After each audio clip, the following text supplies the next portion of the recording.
The moment I turned the key in the lock of my new log cabin, I thought I had found peace.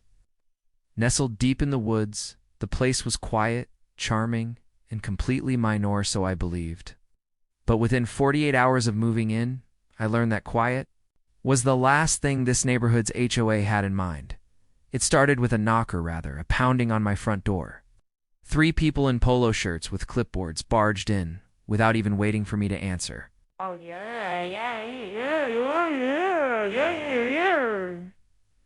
You're in violation. The woman leading the charge snapped, eyes narrowing at the fresh lumber stacked by the porch. Cabins aren't allowed here unless they meet our approved designs. Her partners flanked her, nodding like soldiers obeying orders. I raised an eyebrow, trying not to laugh. Excuse me? I just moved in. This is my land. Not anymore. She shot back. You need to pay HOA fees immediately and sign our compliance forms. Otherwise, we'll start proceedings to have you removed.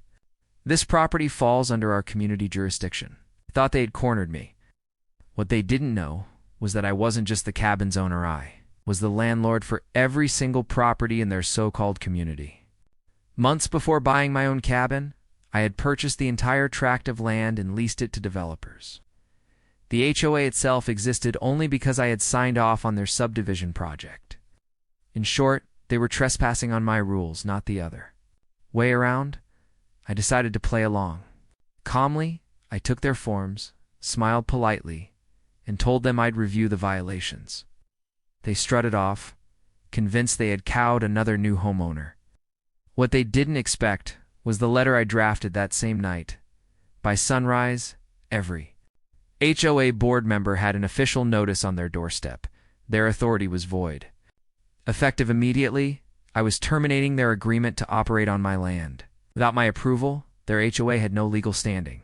They could no longer enforce fees, rules, or violations. Panic erupted.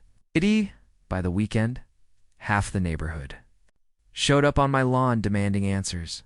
Their president tried to shout me down, but the county records didn't lie. When I laid the deed and land titles on the hood of his SUV, the crowd went silent. You don't own me, I told them evenly. I own this entire development. If you want to stay, you'll respect the tenant's rights. Or pack your bags. The same board members who had stormed into my cabin days before suddenly couldn't scramble away fast enough. Once bullied newcomers was officially dissolved in peace.